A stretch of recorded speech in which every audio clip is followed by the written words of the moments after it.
En ce temps-là, voyant les foules, Jésus gravit la montagne.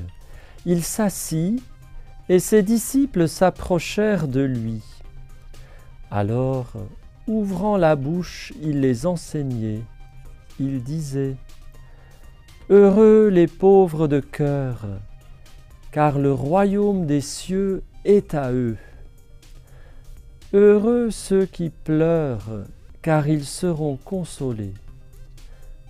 Heureux les doux, car ils recevront la terre en héritage. Heureux ceux qui ont faim et soif de la justice, car ils seront rassasiés. Heureux les miséricordieux, car ils obtiendront miséricorde. Heureux les cœurs purs, car ils verront Dieu. Heureux les artisans de paix, car ils seront appelés fils de Dieu. Heureux ceux qui sont persécutés pour la justice, car le royaume des cieux est à eux. Heureux êtes-vous si l'on vous insulte, si l'on vous persécute, et si l'on dit faussement toutes sortes de mal contre vous à cause de moi. Réjouissez-vous, soyez dans l'allégresse, car votre récompense est grande dans les cieux. Comment vivre des béatitudes, du bonheur que Jésus nous donne dès maintenant et même au sein de l'adversité, de la difficulté, de l'épreuve. Jésus nous donne la clé quand il assortit la première et la dernière béatitude d'une promesse au présent. Car le royaume des cieux est à eux. Qu'est-ce que c'est que ce royaume des cieux ? Saint Paul en parle dans sa deuxième épître aux Corinthiens au chapitre 12, verset 2, quand il raconte qu'il connaît un homme, en fait c'est lui-même, qui a été ravi jusqu'au 3e ciel. Il y a en effet, selon Saint Paul, un premier ciel, un deuxième ciel et un 3e ciel. Le premier ciel, c'est notre univers créé, visible. Le deuxième ciel, c'est le monde des esprits avec les anges et les démons.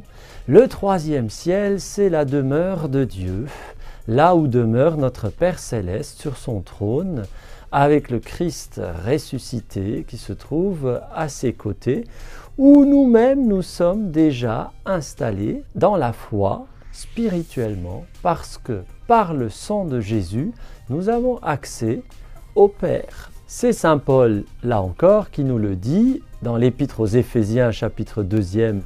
Par le Christ, nous avons accès les uns et les autres auprès du Père par le même Esprit, par l'Esprit Saint. Dans le sang de Jésus, dans l'Esprit Saint, nous avons accès auprès du Père. Donc il y a quelque chose en nous qui peut déjà s'installer dans ces cieux. Et c'est précisément dans ces cieux que le royaume de Dieu est à nous, parce que nous touchons un petit peu à l'éternité. Beaucoup plus concrètement et plus terre à terre, nous pouvons regarder ce que nous sommes. En nous, il y a un reflet de ce premier ciel, de cet univers créé visible, puisque nous avons un corps qui fait partie de l'univers visible. En nous, il y a un reflet aussi du deuxième ciel, où les esprits mauvais et bons se battent.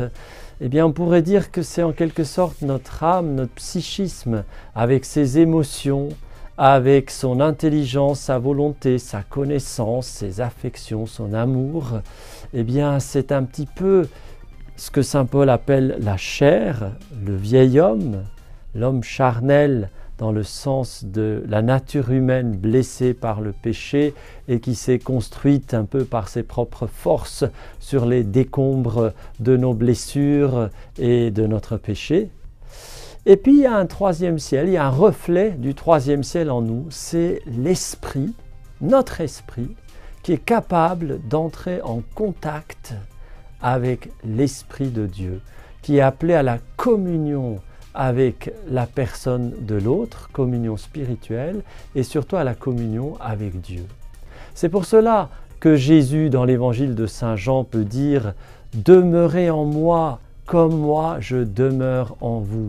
Ou que saint Paul peut dire, ne savez-vous pas que vous êtes le temple de l'Esprit Saint? Votre corps abrite un esprit qui est appelé à être temple du Saint-Esprit, de l'Esprit de Dieu. Donc, ce troisième ciel, il se trouve en nous. Et par le sang de Jésus, nous avons de nouveau accès. Et là, il y a la paix, il y a une joie qui ne vient pas de cette terre, qui vient du ciel. Il y a un amour qui n'est plus le nôtre, mais qui est l'amour même de Dieu. Et il y a de la nourriture spirituelle en abondance. Et c'est là que nous pouvons déjà vivre de la béatitude. Et là, nous savons, nous touchons, nous goûtons que le royaume des cieux est à nous. Eh bien, je nous invite à rejoindre tous les saints qui vivent déjà en communion avec Dieu, qui sont déjà dans cette demeure éternelle, et à découvrir à quel point cette demeure éternelle est déjà en nous. Eh bien, que l'Esprit Saint nous fasse découvrir toujours davantage à quel point Dieu désire ardemment faire de nous son temple, sa demeure, son épouse bien-aimée. Amen.